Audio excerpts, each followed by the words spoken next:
So, welcome to today's episode of the Rule Breakers podcast. And with me today is Eve Mailer. I'm hoping I'm pronouncing that correctly, Eve. You Have I got that are, right? you are, yes. Wow. Okay. It's a good start. It's a good start.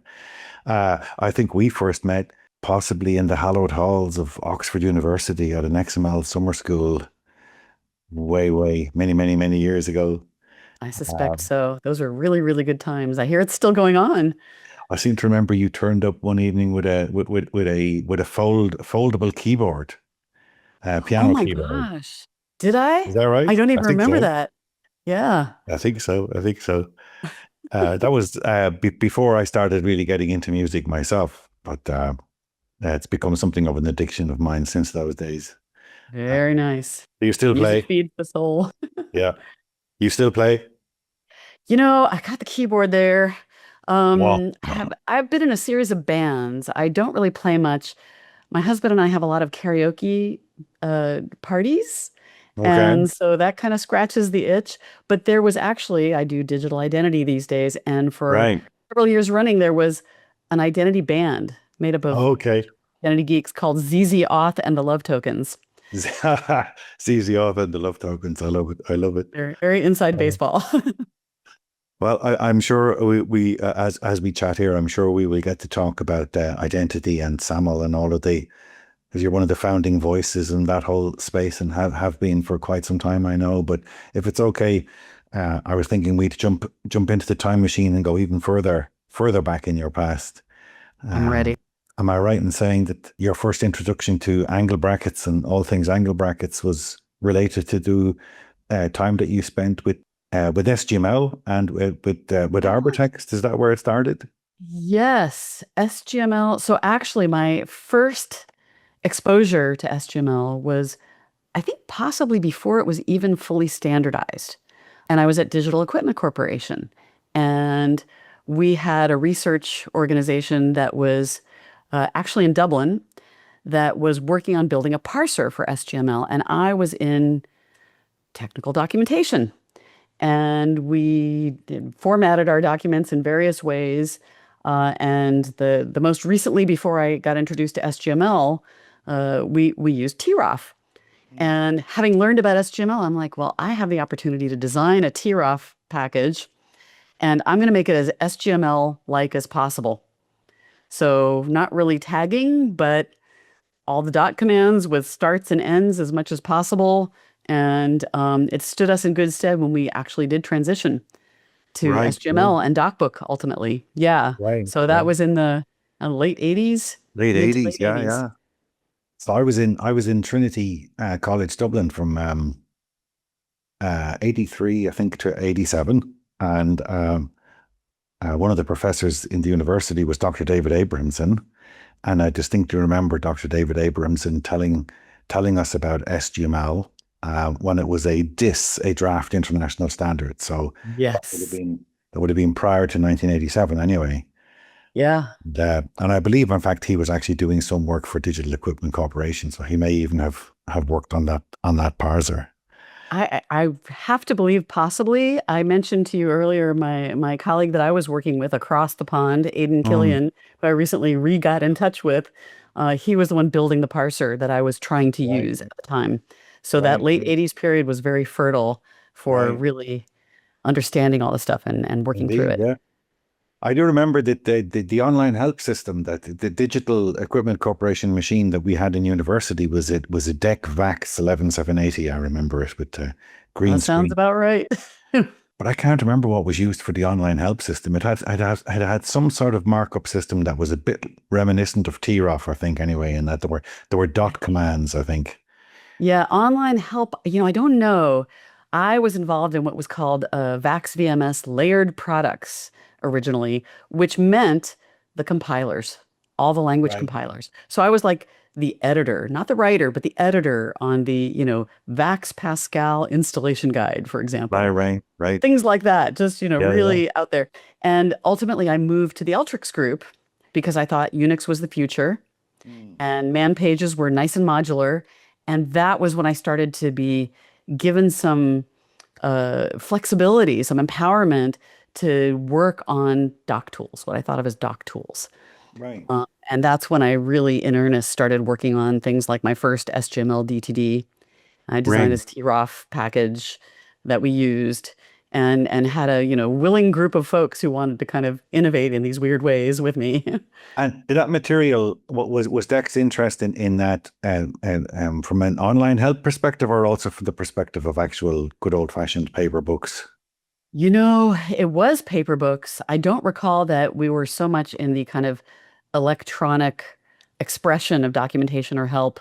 Right. I worked with some of the engineers who would be in control of, let's say, one of the VMS verbs. Like they were Right. implementing one of the verbs, and so the verb needed documentation. And if you recall, the VMS documentation was a 4 feet wide shelf of, Right. I still remember the binder color. It was Chinese red PMS 173. I don't know if I have any examples of that back there, but I do have some Uh-huh. of the books. So I don't know about the help systems, to be honest with you. That Right, probably right, came later. right, But right, the introduction that I got to starting to standardize DTDs was when DEC was one of the licensees of OSF. So the Open right, Software Foundation, which right, had, a Unix distribution that we used and a whole bunch of other companies used. And so I ended up being at this table that ended up being a standardization table for how the licensees of this stuff could tell OSF, look, we want you to package your original documentation in such a way as to let us republish it with our changes. right, The exact use case, write once, publish many. right, right, Um, so that's where I met Jeanne El-Andalusi, who became my co-author and a very good friend. And we wrote, the HTML DTD book together, right, all right, kind of on the basis of that experience. right. Very cool, very cool. And were those manuals loose leaf publications by any chance? With They were 3 ring bound, and we would publish change pages. change pages, okay. Yeah. Yeah, So, it was the real deal of paper, but then ultimately it would get an electronic companion, and right, eventually everything would go electronic entirely. right, But yeah, yeah, no, we had to. So I would do, as an editor, I was in charge of both, redlining the content and doing developmental edits and copy edits and stuff, and then getting stuff to the printer and examining the salt prints that came back for broken type. Oh my gosh, right, can you imagine yeah, spending the time? And it would add absolutely. like 3 or 4 weeks to like software. The software would go to the, distribution hub. There was no SaaS or anything. Hmm. And they needed to sort of hang fire for like 3 or 4 weeks to make the documentation ready to ship with the software. So we were always on Right. a, tight deadline. And was it that experience working with SGML and markup at DEC then that led to the transition to Arbortext? Is that how that happened? 100%. Because once I got the experience co-developing with Jan the methodology that we came up with and imposing it upon our OSF DTD companions, we sort of ran things with an iron fist. I don't know. We decided to try and write it down. And Right. so we were already contracted with, it was Prentice Hall PTR, the imprint Hmm. that published the book. PTR doesn't exist anymore. But we were already under contract in writing when I started talking to Arbortext. And of course, I admired Arbortext was already using the software, and Jen was using SoftQuad. So Okay. we were writing the book in those two platforms, basically proving interoperability as we went. Oh, okay. So this was soft quad author edit, I guess Author that editor. application. Yep. Yep. And then Mhm. Arbortext with the Arbortext. Was it called Epic Editor back in those days, or was it just called It the wasn't Arbortext? Epic yet, I don't think. I think it became Okay. Epic once I started working for Arbortext, if I remember correctly. Okay. And we Um, were using DocBook 2.1, I want to say. I can't remember now. okay. And I was already involved in DocBook's upkeep. Right. Okay. Um, I, I, uh, but did Arbortext, was Arbortext working on an HTML product before while it was still a draft international standard? Was it, or what's the ordering of that? I started working on, so we started working on the book much later than the late 80s. It was, we started in 1994. Hmm. So I think the contract was 1994. We might have started writing in early 95. It was Right. Right. published, Yeah, yeah, 94 through 95. So by then, I don't think it was Epic, if I'm not mistaken. Okay. Um, but we were able to get sort of evaluation copies for our own personal Right. use. We knew Right. people. Yeah, yeah, yeah, yeah, yeah, yeah. I could call Yuri. I could call Paul Grasso. Yeah. I only met Yuri once, and it was a tragic loss. That it was just I met him at Absolutely. at a conference, and then when I landed back in Ireland, I don't know, a couple of weeks later, I'd found out that he'd Yeah. passed away. It was No, such a loss. Such a yeah, brilliant guy and such a funny, interesting guy, to hang out yeah, with. yeah, Uh, yeah. I used to use SoftQuad author edit a little bit, and I was very fond of Panorama Pro, I think it was called. mhm. I guess very much high time related to build in to take the hyperlinking concepts. Um, it was like I guess browser technology before the days of browsers. I guess one way to look at it. Yeah, so you're thinking of like EBT, right? Right? Yeah, around that era. Yeah, Oh, exactly. Yeah, that was yeah. so exciting. I was always running down to, I lived in Boston then, and I was always running down to Providence, Rhode Island for various meetings and things. Yeah. That really sold me on the whole idea because at the time I was working on a huge data capture project for the Irish government, 300 volumes of parliamentary debates. It was an XML tinged SGML because, like yourself, I was involved in the W3C Hmm. interest group. So we kind of, Hmm. we had a good inkling about what XML was going to look like. So we just made sure that the SGML that we got back was going to be as close as we could to what we thought XML was going to finally end up looking like. But I do remember just being amazed in a good way at how, content would come from the data capture folks, and I'd just be able to drop it into a folder and immediately be able to navigate and traverse all of the hyperlinks and see all the rendered tables and so on in the SGML CALs DTD. Oh my gosh. Yep. But it was amazing. It was really amazing. Not Because thought then about Cal in a long time. computationally, then because they were all, as John Udell famously said at one point, the document is the database, or the documents became the database. They were very programmable. So, Hmm. we were able to generate all sorts of reports and things for QA/QC purposes as we were going. And yeah, those were the days. Yeah. Um, and then how long did you stay in Arbortext? That was a few years worth, I think, was it? Yeah, it was a pretty long tenure for me. I tend to stay places, somewhere close to 10 years. And I think I was there for 7.5 years. Okay. Great experience, great people. I was one of the very few people who was not Ann Arbor based.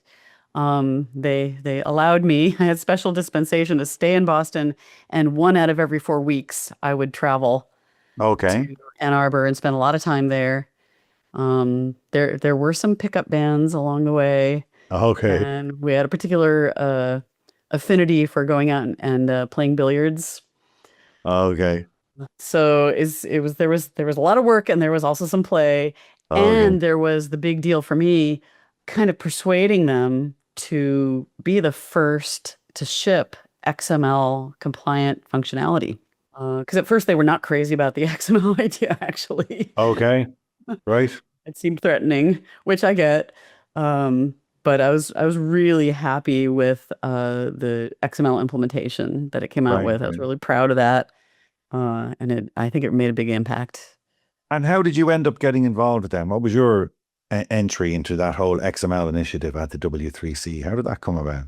Um, I was one of a circle of people who were, headed by John Bozak, who were Right. sort of, I'm going to call it griping about the traction that HTML was getting without really quite being SGML.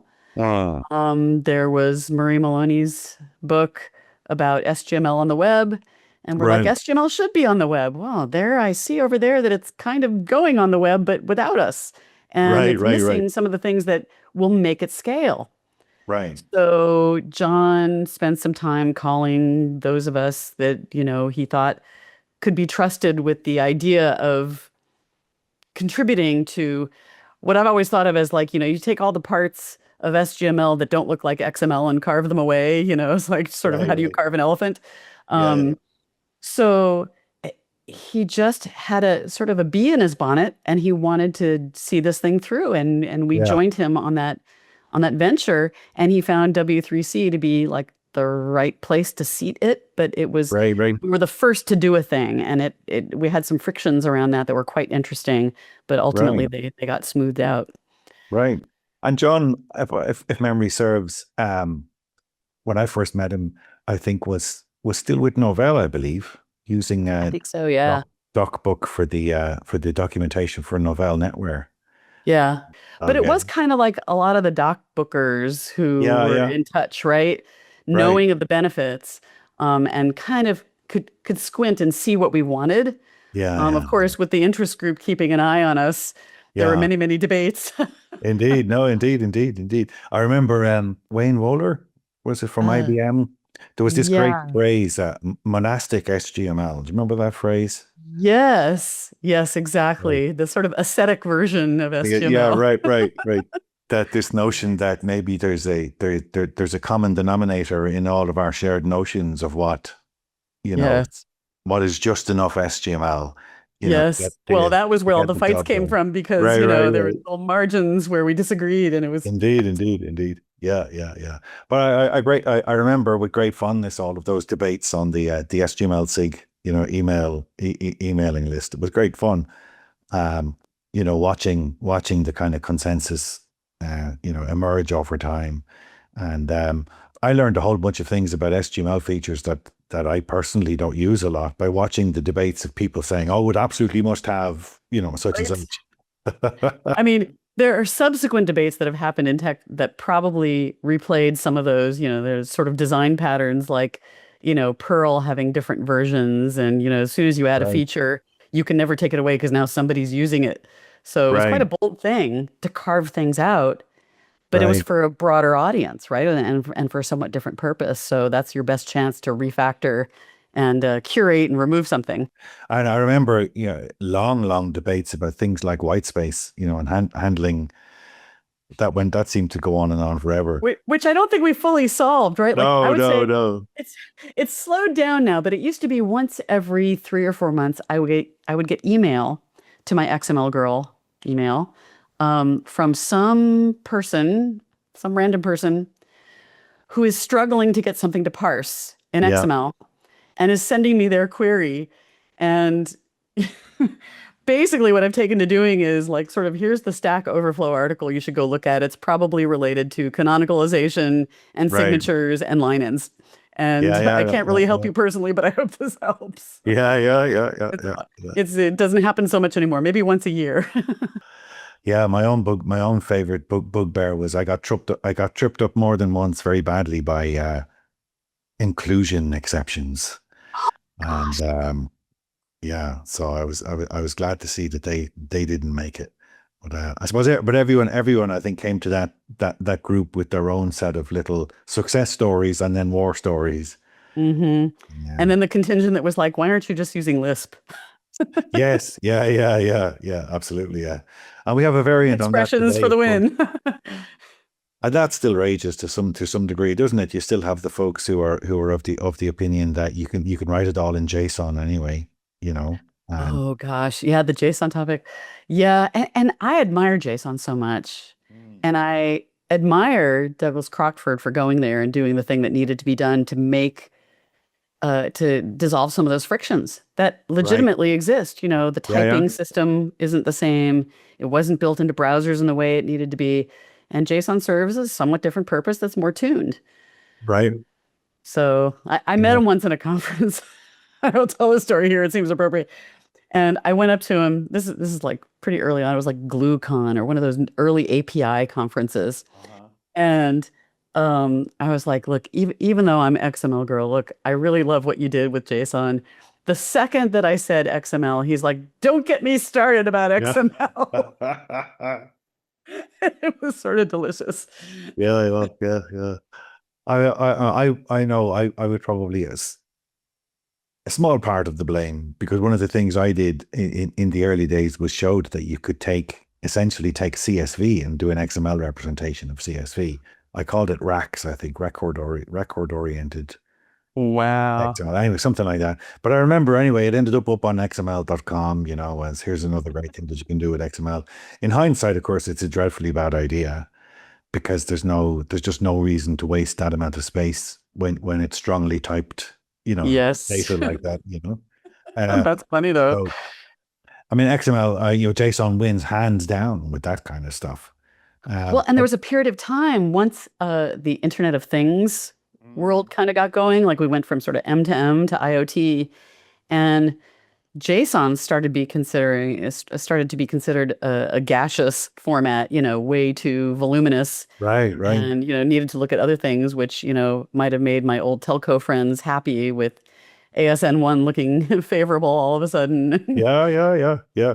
Well, that's a sort of an oscillation that the whole industry seems to go through, doesn't it? We go to and fro on that one a lot. Verbosity is good versus verbosity is bad.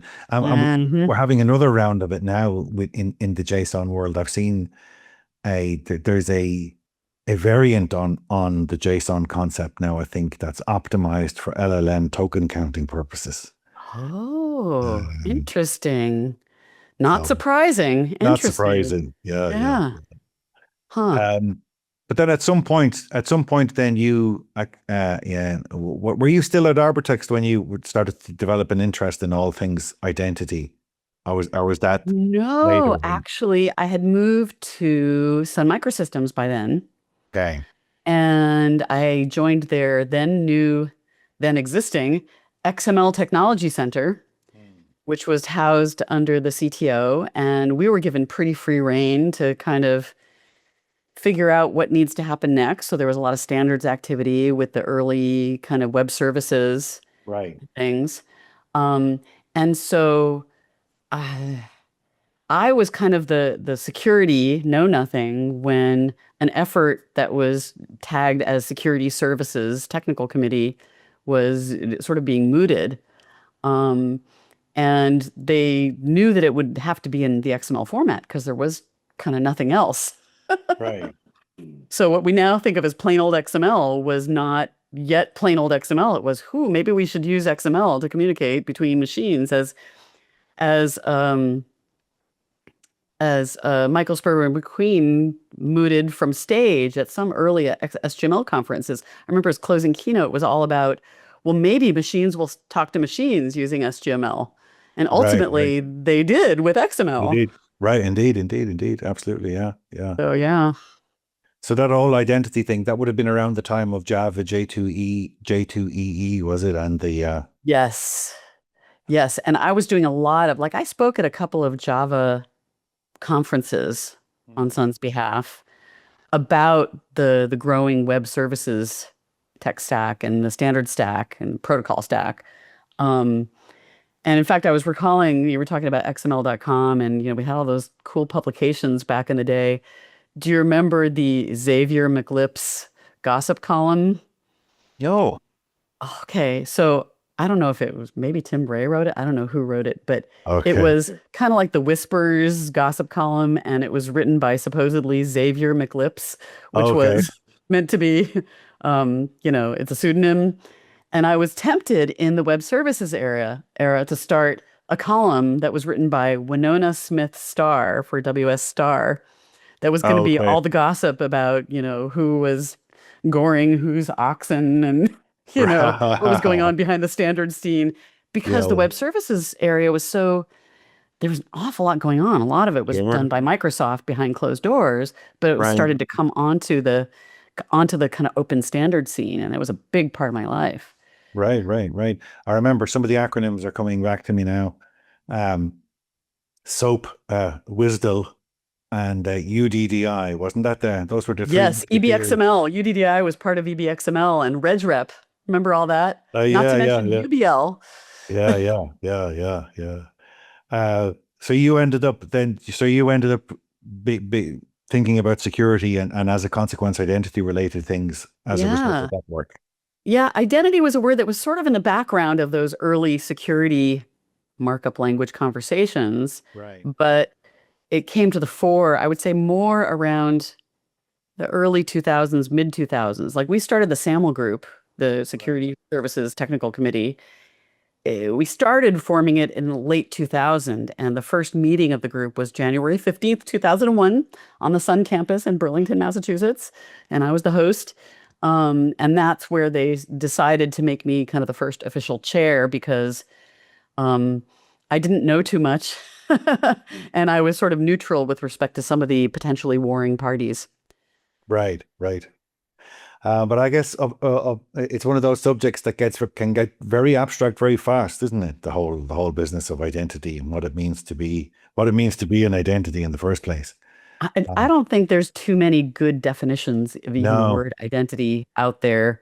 yeah, They all have to have a context in which you can understand them and don't work in any of the other contexts. yeah, yeah, yeah.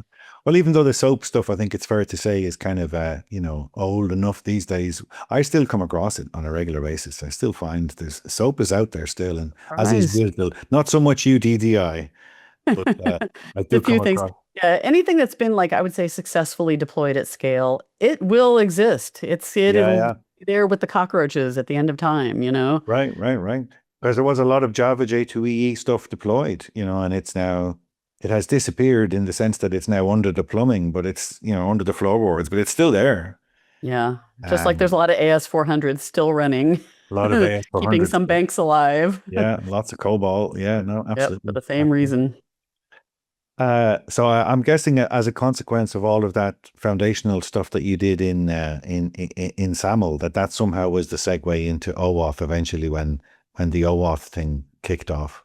Yeah, so SAML it wasn't yet the graybeard, but it was, established, I would say for business SaaS. I think where it really took off most was was called cloud identity at the time, but I think of as employee single sign-on to business SaaS. You Hmm. know, it was on the strength of of adopting SAML that Okta rose to prominence.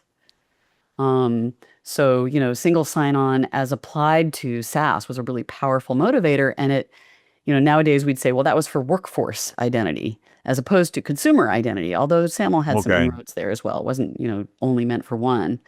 Um, but the creation of OAuth, I watched and in small ways contributed to the creation of OAuth because a whole bunch of the big what we now maybe call very large online platforms, the Yahoos and I don't know, other biggies, Facebook, um, were finding that they had already invented some kind of authentication and password protection mechanism as you started to sew together all the APIs, that they were Right. inventing something, each of them proprietarily, that if you squinted looked similar. And so they got together and said, security is not a differentiator. Let's figure it out. Like I was at PayPal for a while, and Okay. its companion eBay, it was part of eBay at the time, had something that it called auth, I think, which was like authentication and authorization. And it was its little API for implementing, it was kind of like its API and its library for implementing authentication in a reusable way. And it needed to do that in a lightweight way. SAML wasn't right for it, but it was doing it in the modern parlance. It was using JSON. It was using, modern APIs. Wasn't using plain old XML. And they were all inventing this kind of similar thing. So they very smartly got together. OAuth 1 was created. Um, and then OAuth 2 was created because it didn't quite hit the sweet spot the first time. But, I was there kind of in the vicinity for an awful lot of that and ended up building on top of OAuth for various things. Okay. Okay. The timing of some of these things now is uh is all jumbled up in my head, but I do remember a big brouhaha about PKI and PKI infrastructure. Um, Yeah. that must have been something that you engaged with or somewhere along the line. Yeah. And that's got interesting tendrils back to kind of SGML days, if only because Novell was such a big part of that picture, Right. as well as the PKI picture. And Novella had some early identity stuff that maybe wasn't dignified with a name, but was quite good, but didn't sort of survive the process of standardization. But like there were tensions around how SAML was choosing to leverage key pairs. Like how Right. full PKI, full infrastructure did it need to be? And the answer was not very. Self-signed was perfectly okay Right. for a lot of its purposes. So those were some of the tensions with the traditional, I would say, cryptographer crowd. Mm. I won't name names, but there were some people who were quite annoyed at SAML for being more loosely coupled and not Right. being like, why can't you just use PKI? Right. Right. Right. And I'm like, well, the logic of the world of what adopted what says that maybe SAML was solving something that PKI in and of itself was not solving. It was not, Right. certificates were really too static, I think, for the kind of identity fluidity that we needed. Right. Right. And the whole standards track around PKI, that was all ISO back in the day, I think. Was it? Wasn't it? Wasn't that where the PKI standard stuff Think happened? so? Uh, I think so. whereas, I'm not a cryptographer myself, and I wasn't very mm, close to it. So we were customers of that technology, I would say. right, right. And the OAuth standardization stuff happened where? I can't remember. Was that Oasis or what? Were the OAuth was and still is in IETF. IETF? Okay. Now, separately, but very closely aligned, the OpenID Foundation was created once OpenID Connect was built on top of OAuth. Mhm. And so OIDF is where a lot of the more explicitly identity related versus authorization delegation related stuff is done. So there's a kind of a split. It's a lot of the Right, same people remixed into different, groups and purposes and things. But right, right, yeah, so OAuth is still, and a lot of its companion specs, of which there are a ton, is right, still at IETF. And OpenID Foundation is a little bit closer to the application layer, I would say. It has some right, things right, that are industry specific, like there's the financial grade, well, what used to be known as the financial grade API profile FABI, and some other things like that. We did HEART, something called HEART at OpenID Foundation, which stands for Relationship Trust. So it was a profile of OAuth and OpenID Connect and UMA, which is something I came up with, user managed access, which is built on top of OAuth, for Alice to Bob sharing. So Heart was a profile of that for healthcare, obviously. right, right. Okay. And somewhere along in the middle of all of that, COVID happened to all of us. Ay, Uh, ay, ay. it So seems it to me did. that COVID was an interesting moment in history when, a whole bunch of things that enterprises just, would say no to, all of a sudden they said yes to because they'd no choice. Everyone was now, distributed whether they liked it or not. Yep. And how did that impact your world, or what do you remember from those days? And I because don't that like was to think about it, but I will tell you. Um, so it was a time of, a very fertile standards landscape. Lots of things being invented on the standards track for solving hard industry problems and sometimes very Colin. industry specific problems. So COVID was, let's see, so that was like 2020 to like, sort of early 2020s. Okay. So that is really latter days for a lot of things. Mm, Um, and so certain conferences didn't happen. I will say, I was the owner of our standards activity portfolio at ForgeRock, where I was then. ForgeRock was a big identity and access management platform provider. mhm. Um, and so a lot of belt tightening happened. It was tough for the .orgs. So like Kantara Initiative is where we standardized user managed access. Mm, And OpenID Foundation, things were going on, and IETF, and actually many other venues. There were some specific ones that I was involved in, like the Car Connectivity Consortium, the CCC, which was all about kind of like connected car IoT type of things and the digital aspects of, we were trying to influence when it came to identity. right, Um, and so just it didn't make sense in a lot of perspectives to continue to operate in the same way that we'd been. It's expensive for an organization to contribute to standards, and they have to be right. very, very, very focused. And so we found that we couldn't do as much as we were doing. And a lot of things that needed to be in person lost steam. On Mm, the other hand, the world of companies that needed to now, like if you were selling in stores and you suddenly needed to go direct to consumer, meaning e-commerce and you never did, you had to make a beeline for all this identity stuff. Right, right, right. So there was greater adoption of quite a lot of the things that we were putting together, and they were all riding on the back of standards that, you know, they needed to build on. So Right. it was an interesting time. What Acceleration of not? some things, definitely Yeah, yeah. innovation. It was obviously very interesting time for all sorts of good and bad reasons, mostly bad, I suppose.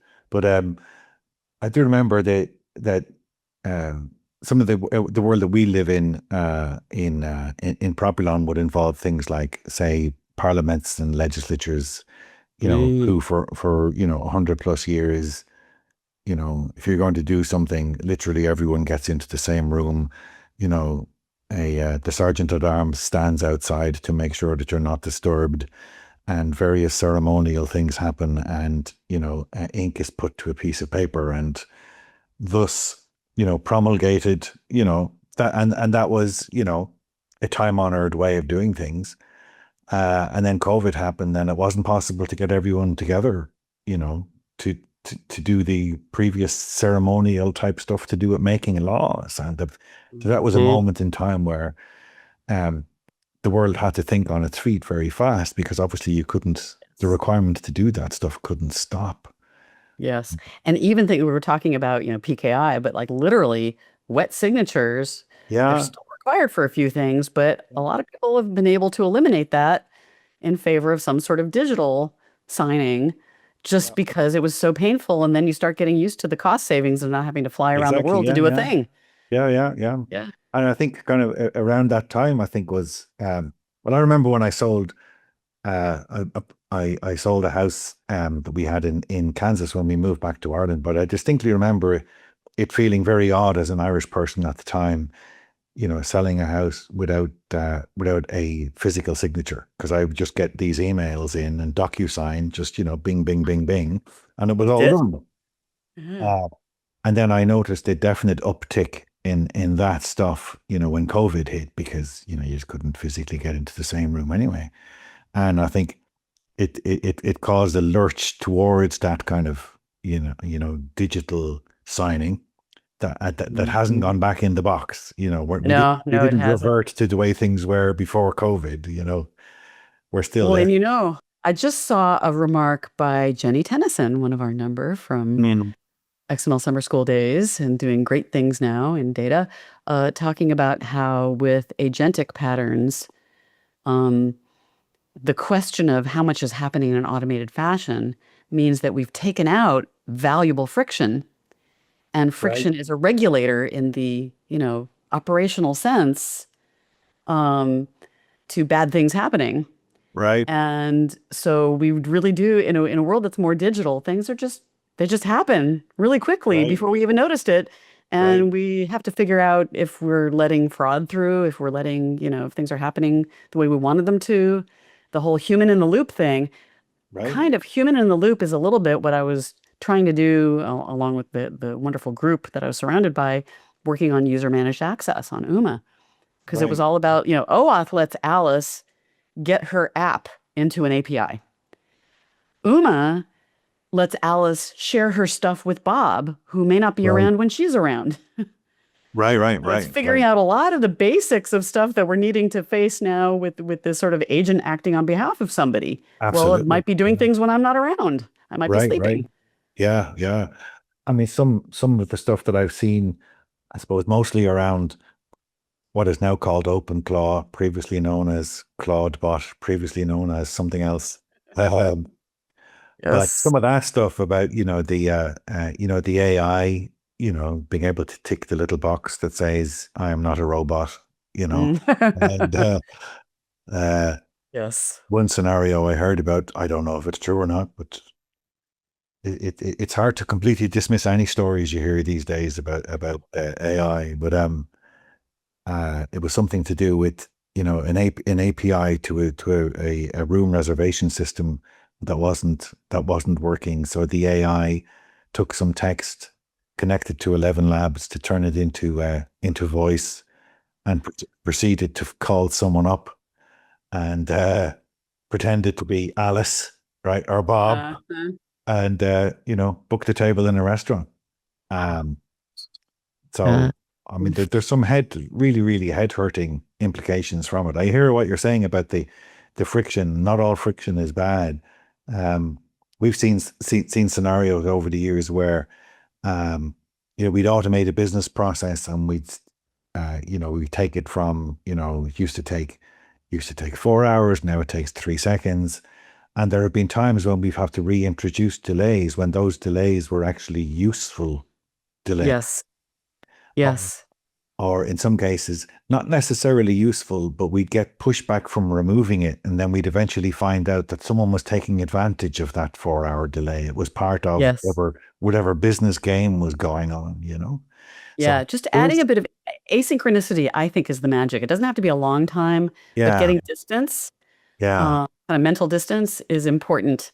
Maybe yeah, that's why there's a lot of human approvals that happen in, sort of workforce identity and access management. How fast do you provision somebody's access? How fast can you deprovision access if somebody is, been walked right, out the door?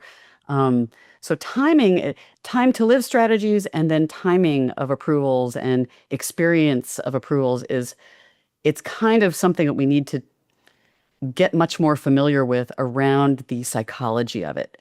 right, Um, there absolutely, may have yeah, even been, I'm thinking NHS actually presented me with a great example. I think it was NHS. Does NHS have blue badges for like if you need to park in a handicap spot? I'm thinking it's NHS. Um, Special kind of blue badge, which they had right. digitized the pathway to get. But they were finding that they were digitizing a lot more fraud in I see. issuing those badges.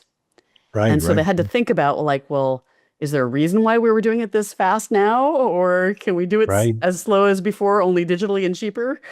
Yeah, yeah, yeah, yeah. Yeah, the more we take the humans out of the loop, I guess the more we run the risk that there will be uh, those think time opportunities are gone. And even from the perspective of just, consumer, there's various provisions in various laws around the world for cooling Yes. off periods and stuff. Yes. But Yes. The whole sort of 3 days to, if somebody comes to your house and gets you to sign up to buy a, I don't know, vacuum cleaner or whatever they do now, yeah, door to yeah. door, you can always change your mind. Yeah, yeah. But what's intrigued me is though, although, the security folks, and I'm sure you were one of them, were pointing out, whoa, this thing is so full of, this is like a Swiss cheese of security problems. Don't give that thing the keys to the castle. Yeah. Um, Lots of folks did. Yes, Uh, they're doing it now. It's this sort of I called it the Claude Malt mess that we were okay. witnessing in real time. Just like um, there's a security principle called the principle of least privilege, which Yeah. is it's revered. It's of course the thing you're supposed to do, and yet the access that apparently a lot of people are giving their agents, and what agents some of them seem to claim to need in order to function is most privilege. It's the exact Right. opposite. Right. And that won't hold. It's something that Yeah. we're figuring. The identity folks, the identity community is a big part of figuring out what to do now that we're in this moment. Um, I work with an organization called Strata that, is applying these kind of agentic uh, governance pathways and instrumentation. These are the things that we need so that we don't just have a lot of oopsies or a lot Yeah. of, oh my gods. Right, right, right. But I guess it's something about human nature, I guess, is that we have to go through a bunch of oopsies and oh my gods, perhaps before we get the message. I mean, I was that soldier who had the Unix machine where I just logged in as root because it was just so much more convenient. I'd never get until the famous RM minus RF happened then. Yeah. Well, and agents are doing that apparently. Right, right, right. Do you see any sign that I mean, the AI stuff, there seems to be, full steam ahead, it seems, but I know there are people who are concerned about, jailbreaking and, making sure that the AIs don't, give you detailed instructions to how to build an atom bomb and stuff. But Yeah. do you see any coalition of the willing starting to form around all of the very serious identity issues that this Uh, agentic stuff raises? there's several. threads here that I think are important. One is if you're interacting on a conversational basis, on a relational basis, I don't put any stock particularly in guardrails because they're exactly designed not to have them. So if you Right. want to do a good job at something else, you can't circumscribe it in particularly useful ways. That said, on the agentic side, where it's doing things for you and not just talking at Mm. you, there are definitely consequences when it's talking at you. Um, I'm starting to see some green shoots, and there is some solutions or the piece parts that might come together to be solutions. So one of the things in the OAuth world that's been proposed for some time now is something called transaction tokens that can sort of Right. carry enough context for the current moment, for a short life, and tell you what you need to know that can be used to kind of dissolve what you need to know in order to make very close runtime least privilege entitlement decisions. And so there's been a number of discussions around this. I think consensus is not here yet. By the end of this year, I think we will have a lot more consensus and more best Right. practices, but it won't be set in stone yet. Right. Right. Um, I do want to say about the conversational stuff. There's somebody that I follow whose work is really fascinating. Her name is Kay Stoner, and she works on this relational end, the conversational end, and has some Verb. operational ways of helping us not just accept AI sucking up to us and saying nice things at us and manipulating us. And so her frameworks I really like for knowing how to get the AI to stop social engineering us, which is what's going on. Right. Right. Right. Those are dark patterns. They're manipulative patterns. And Yeah. I believe her work would illuminate the same thing happening when humans do it to other humans, which happens. Socialing is a big problem. Right. Right. Right. Phishing is a big problem, Yeah. Yeah. regardless of AI. So on the Yeah. conversational end, that's where I get hopeful. On the Yeah. agentic end, I'm actually pretty hopeful now in a way that I maybe wasn't 6 months ago. Okay. And I'm doing my very best to contribute to the conversations where they happen. I care a lot about what delegation looks like, and I've been down that road since access delegation was what, UMA was invented for. Right. Um, and so I'm sort of cheerfully optimistic, but not knowing exactly what direction we're all going next. Yeah. Yeah. Yeah. Yeah. Maybe I'm Jar Jar Binks in this scenario and things are whizzing over my head, but I'm fine. Well, I think because I guess those of us who are deep in in tech, um, we're still in a minority, right? It's still the majority of the folks on the planet, are not down in the ones and zeros, Yeah. and I do think there's some significant, societal, psychological stuff happening with Yes. people not being able to differentiate between these things and calling them he's and she's and what's Yeah. that word? Anthropomorphizing like crazy. Yeah. Anthropomorphizing, but like crazy, right? Yeah, and I've even seen, you're a musician, you probably played with Suno or something just to see what it does at some point. The music AI, I know I have, but similarly when I'm watching the comments about people, who are so Suno generates something for them and they don't particularly like it, the comments for that service are much more likely to be something like, oh, he's having a bad day today, Uh-huh. Uh-huh. than any Oh, other yeah. SaaS platform I've ever seen. This thing is considered to be, it has a personality, it really does. Yes. And people are I, forming all sorts of weird pictures in their heads about what it is in the way that they never did, yes. with subscriptions they had to, I don't know, some payroll package or something. You know what I mean? Yeah, exactly. Or even recommendation engines. They don't ascribe personality to recommendation engines, Right. which are kind of more predictive AI that has been around for a long time. Yeah, yeah. But they do ascribe personality. I mean, we anthropomorphize everything. This is why if you play Super Nintendo or any, whatever Mario game, everything has faces. The clouds have faces. The flowers have, we put faces on everything. We pattern match Right, everything. So humans are built to do that. And that is our Achilles heel. right, Um, I will say I'm not a big fan of all the generated content that is meant to be consumed discretionarily. I think there's a place for generated content when it's doing a job, when the words are technology, if you will. In Oh, Richard Mitchell's formulation, like legal text, like contracts, that's language as technology, and I'm fine with generated content there. right, right, I lose interest the second I find out something is AI if it was meant to be, art. right, right, Um, right, and right. I've seen somebody was proposing instead of TLDR, we should be saying AIDR now. AIDR. I fully subscribe to that. So I'm Yeah, a yeah, curmudgeon when it comes to that, yeah, um, yeah, yeah. because of the intent of whoever created it does not exist. There's Right. no hidden meaning to suss out. Yeah, yeah, yeah, yeah.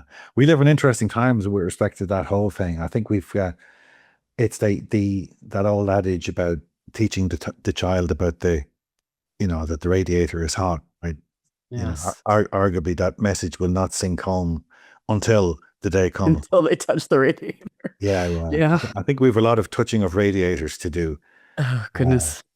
and I've seen, I mean, even the fact that we talk about hallucinations, Yeah. I wish there was a word that got across the message without using the word hallucination, because that just reinforces the notion that it's like a person, you know, and, Well, it can dream stuff up, Um, yeah. I was I'm, gonna I'm, say you call MSU making stuff up. yeah, yeah, yeah, yeah. And I like this. I saw this description that I thought was good at one point where someone said that, well, the AIs, this is the conversational use cases that the AIs produce things that look like answers, but it's going to take a long time. I'm sure gosh, I don't think I'd like to be a professor in a university right now, because the amount of No. stuff that they get sent that's clearly coming straight Or a out of AI. publisher. I mean, a lot of them have turned off their, submission Right. methods because they're overwhelmed with slop. Yeah, yeah, yeah, yeah. And of Yeah. course, we've seen, every era carries with it, or every interesting development seems to carry with it, useful uses for benchmarks, ways of measuring things, or even measuring compliance. Now, benchmarks are not intrinsically bad, but it does seem that the AI world is full of these benchmarks, and that these benchmarks are now being gamed. Yes. uh, and I don't know. I sometimes I think we're chasing the wrong goals. Let's I much prefer the idea that we have a synthetic form of pseudo intelligence, which is different from human, and the fact that it's different from human is actually a big part of what's good about it. Oh, hello. I had to introduce Sabrina because she was just barking. Sorry to have stepped away for a moment, No but worries. yes, she does make an appearance after all. Oh, good. Yeah, it'd be nice if we found some other way of saying, like, artificial intelligence. Even, I think, is puts us on the wrong track. Yeah, I mean, intelligence is maybe the place where it goes wrong for a Yeah, start. exactly. And then Synthetic I'm intelligence? looking for alternatives to that, and they're equally wrong, like clever or whatever. Everywhere you look, Yeah. it brings you back to this idea that they're kind of digital persons, and Right. Yeah, and digital worker is a phrase that's being used for a, highly autonomous yeah, uh, yeah, organization controlled agent as opposed to, singularly individual yeah. controlled. I mean, So, that's a great topic, actually, for obviously that stuff has huge implications for the whole identity side of things. But that idea that I saw a company recently, um, which will, if you need a C++ software developer, you can now get one for X dollars, but it's an agent, but it's, a member of your team. yeah. um, Yeah. But so a couple of years ago, the acronym NHI was invented for non-human identity, meaning service accounts and workload identity and yeah, other yeah. things. And, a digital worker is not really what we meant by non-human identity. Right, right, So right. we're Exactly. having to Yeah, yeah, figure out yeah. everything. And there's this interesting retrofitting of history that's going on as well, and what you and I probably would have called cron jobs, are now called agents. Yeah, automation does not mean that it's AI, and I think 80% of the issues that we're encountering are probably automation related without necessarily Yeah, yeah. having the AI component. But yeah, yeah. I can see So just like clanker, one of those pejoratives that you refer to a robot or synthetic person on a science fiction show. I can see yeah, cron job being yeah, a pejorative for yeah. our new digital worker friends. Well, I mean, of the different standards bodies that we've talked about over the last hour, they all have their different approaches to the whole process. Some are very slow and deliberative, on purpose. ISO, 5 year Mhm. cycle kind of things. Then there's IETF is what is it? Rough consensus on running code, isn't And that running code and the humming at the meetings, motto? yes. And they're kind of middling, I would say. And then there's some things that happen faster. So there's a new standard called AuthZen, which Okay. is an authorization kind of interface standard for policy decision points and policy enforcement points done at the OpenID Foundation. And it completed the first drafts of everything, actually the final approved drafts in record time, Right, a right. little over a year, I think. Um, Well, I mean, maybe all of the stuff that all of the agentic AI use cases might actually be the thing that triggers, you know, um, as you say, the magic point seems to be when enough participants using a thing decide that the thing itself is not a differentiator, so it's worth standardizing the thing. Um, and maybe we get there faster now because of the speed at which this thing is all moving in the agentic AI space. yeah. We can only hope. But I think there's going to be a certain amount of hot radiators to be touched on the way. Yes, I am sure you're right about that for sure. Oh, goodness. Okay, well, we've been talking for just about an hour now, so it's been a real pleasure talking to you today, Eve. Likewise. Thank you so much for your time. Thank you. Thanks for this opportunity. And hey, if people are wanting to follow up on the whole, pulling on the identity thread, check out Yeah, masteringdigitalidentity.com, which is, masteringdigitalidentity.com. Okay, yep, that's where my great. book will be coming out real soon. Fantastic. Thank you very much, Eve. Thanks, Sean.